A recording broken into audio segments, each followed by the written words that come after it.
Hi, I am Roger Chus, Managing Director of Alpha Academy. NEET examination എഴുതി KEAMന്റെ rank ലിസ്റ്റിലൂടെ രണ്ട് admission procedure നടന്നുകൊണ്ടിരിക്കുകയാണ്. ഒന്ന് MBBSന്റെയും BDSന്റെയും allotment പ്രോസസ്സിങ്ങുകൾ, മറ്റൊന്ന് allied കോഴ്സുകളിലേക്കുള്ള admission procedure. ഇതിൽ MBBSന്റെയും BDSന്റെയും KEAM entrance commission നടത്തുന്ന allotment പ്രോസസ്സിങ്ങിൻ്റെ mop-up round start ചെയ്ത് കഴിഞ്ഞു. ഡിസംബർ 7-ാം തീയതി മുതൽ 10-ാം തീയതി വരെയാണ് മോപ്പപ്പ് റൗണ്ടിലേക്ക് നമുക്ക് ആപ്ലിക്കേഷൻ സബ്മിറ്റ് ചെയ്യാനുള്ള ഓപ്ഷൻ കൊടുക്കാനുള്ള സമയം. ഈ MBBSന്റെയും BDSന്റെയും മോപ്പപ്പ് റൗണ്ടിൽ നമുക്ക് ഫസ്റ്റ് റൗണ്ടിലോ സെക്കൻഡ് റൗണ്ടിലോ പങ്കെടുത്ത വിദ്യാർത്ഥികൾക്കും പങ്കെടുക്കാതിരുന്ന വിദ്യാർത്ഥികൾക്കും പങ്കെടുത്ത് ഒരു സീറ്റ് ലഭിച്ച വിദ്യാർത്ഥികൾക്കും എല്ലാവർക്കും തന്നെ മോപ്പപ്പ് റൗണ്ടിൽ പങ്കെടുക്കാം. നമുക്കറിയാം, മോപ്പപ്പ് റൗണ്ടിൽ കേരളത്തിലെ MBBSന്റെയും BDSന്റെയും ഗവൺമെന്റ് സെക്ടറിലെയും സെൽഫ് ഫിനാൻസിങ് കോളേജുകളുടെയും മുഴുവൻ സീറ്റുകളാണ് കൺസിഡർ ചെയ്യുന്നത്. ഫസ്റ്റ് റൗണ്ടിലോ സെക്കൻഡ് റൗണ്ടിലോ ഫില്ലായ സീറ്റുകൾ മാറ്റി നിർത്തിയിട്ട് ഏതെങ്കിലും ഒരു കോളേജിൽ ഇനി സീറ്റ് ഒഴിവുണ്ടെങ്കിൽ ആ സീറ്റിലേക്ക് അഡ്മിഷൻ കംപ്ലീറ്റ് ചെയ്യാനാണ് ഈ മോപ്പപ്പ് റൗണ്ട് നടത്തുന്നത്. അപ്പോൾ ഇനി ഒരു അഡ്മിഷൻ MBBSന്റെ ഗവൺമെന്റ് സെക്ടറിലോ പ്രൈവറ്റ് സെൽഫ് ഫിനാൻസിങ് കോളേജുകളിലോ ഒരു അഡ്മിഷൻ ആഗ്രഹിക്കുന്ന വിദ്യാർത്ഥികൾ നിർബന്ധമായും മോപ്പപ്പ് റൗണ്ടിൽ ഓപ്ഷൻ കൊടുക്കുക.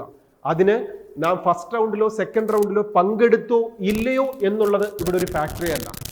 അതുപോലെ നാം നേരത്തെ കൊടുത്ത ഓപ്ഷൻസ് ഒന്നും മോപ്പപ്പ് റൗണ്ടിൽ കൺസിഡർ ചെയ്യുകയുമില്ല. അപ്പോൾ ഏതൊരു വിദ്യാർത്ഥിക്കും മോപ്പപ്പ് റൗണ്ടിൽ പങ്കെടുക്കാം, പുതിയതായിട്ട് ഓപ്ഷൻ കൊടുക്കാം.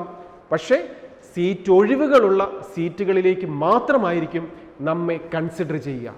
ഇനി ഫസ്റ്റ് റൗണ്ടിലോ സെക്കൻഡ് റൗണ്ടിലോ ഇപ്പോൾ ഒരു സെൽഫ് ഫിനാൻസിങ് കോളേജിൽ അഡ്മിഷൻ കിട്ടിയിരിക്കുന്ന വിദ്യാർത്ഥിക്കാണെങ്കിൽ പോലും മോപ്പപ്പ് റൗണ്ടിൽ പങ്കെടുക്കാം. നാം പങ്കെടുത്തു എന്നുള്ളത് കൊണ്ട് നമുക്ക് നേരത്തെ കിട്ടിയ സീറ്റുകളൊന്നും ക്യാൻസൽ ആവത്തില്ല. മറിച്ച് നമുക്കൊരു അഡ്മിഷൻ കിട്ടിയാൽ മാത്രമേ പുതിയ കോളേജ് കിട്ടുകയും പഴയത് ക്യാൻസൽ ആകുകയും ചെയ്യുകയുള്ളൂ. അതുകൊണ്ട് തന്നെ MBBSന്റെയും BDSനും കേരളത്തിൽ ഒരു അഡ്മിഷൻ ആഗ്രഹിക്കുന്ന വിദ്യാർത്ഥികളോ അഡ്മിഷൻ കിട്ടിയിട്ട് കുറച്ചുകൂടെ നല്ല കോളേജുകൾ ആഗ്രഹിക്കുന്ന വിദ്യാർത്ഥികളോ നിർബന്ധമായും മോപ്പപ്പ് റൗണ്ടിൽ പങ്കെടുക്കുക. ഡിസംബർ 7-നും 10-നും ഇൻ ബിറ്റ്വീൻ ആണ് ഓപ്ഷൻ സബ്മിറ്റ് ചെയ്യാനുള്ള സമയം. ഈ അലൈഡ് കോഴ്സുകൾ എന്ന് പറയുമ്പോൾ നമുക്കറിയാം, MBBSും BDSും കഴിഞ്ഞിട്ടുള്ള ബാക്കി ഹോമിയോ, ആയുർവേദം, veterinary, agriculture, fisheries, forestry, Siddha, Unani, biotechnology, corporation and banking, climate change and environmental science, ഇത്രയും കോഴ്സുകൾ ചേർത്താണ് അലൈഡ് കോഴ്സുകൾ എന്ന് പറയുന്നത്. അപ്പോൾ ഈ കോഴ്സുകളിലേക്ക് അഡ്മിഷൻ വേണ്ടിയിട്ടുള്ള സെക്കൻഡ് അലോട്ട്മെന്റ് ആണ് 8-ാം തീയതി പ്രൊവിഷണലായി പബ്ലിഷ് ചെയ്തിരിക്കുന്നത്. ഇന്ന് 8-ാം തീയതിക്ക് ശേഷം വൈകുന്നേരം മുതൽ ഓരോ കാൻഡിഡേറ്റിൻ്റെയും പ്രൊഫൈൽ പേജിൽ നമുക്ക് ഏത് കോളേജിലാണ് പെർമനൻ്റ് ആയിട്ട് സെക്കൻഡ് അലോട്ട്മെൻറ്റിൽ ഒരു കോഴ്സ് അനുവദിച്ചിരിക്കുന്നത് എന്ന് നമുക്ക് പ്രിൻ്റ് എടുക്കാൻ സാധിക്കും. അപ്പോൾ 9-ാം തീയതി ഈ അലൈഡ് കോഴ്സുകളുടെ സെക്കൻഡ് അലോട്ട്മെൻറ്റ് കൃത്യമായി നമ്മുടെ പ്രൊഫൈൽ പേജിൽ നിന്ന് നമുക്ക് പ്രിൻ്റ് എടുക്കാം. നമുക്ക് അഡ്മിഷൻ പ്രൊസീജിയറിലേക്ക് മൂവ് ചെയ്യാം. അപ്പോൾ മെഡിക്കൽ സെക്ടറിലെ അലൈഡ് കോഴ്സുകളിലെ ഒരു കോഴ്സ് ആഗ്രഹിക്കുന്ന വിദ്യാർത്ഥികൾ, സെക്കൻഡ് റൗണ്ടിൽ ഓപ്ഷൻ കൊടുത്തിരിക്കുന്ന വിദ്യാർത്ഥികൾ 9-ാം തീയതി പ്രൊഫൈൽ പേജുകൾ ഓപ്പൺ ചെയ്ത് നമ്മുടെ അഡ്മിഷൻ ഏത് കോഴ്സിലാണ് ഏത് കോളേജിലാണ് കിട്ടിയിരിക്കുന്നത് എന്നുള്ള മെമ്മോ മനസ്സിലാക്കി ഫീസ് അടച്ച് നിർബന്ധമായും കോളേജുകളിൽ ജോയിൻ ചെയ്യുക. ഇതാണ് നമ്മുടെ ഫ്യൂച്ചർ, ഇതാണ് നമ്മുടെ മുന്നോട്ടുള്ള സ്റ്റഡി എന്ന് പറയുന്നത്. ഇത്രയും നാളും നാം കാത്തിരുന്ന ആ കോഴ്സാണ് നമുക്ക് ലഭിച്ചിരിക്കുന്നത്.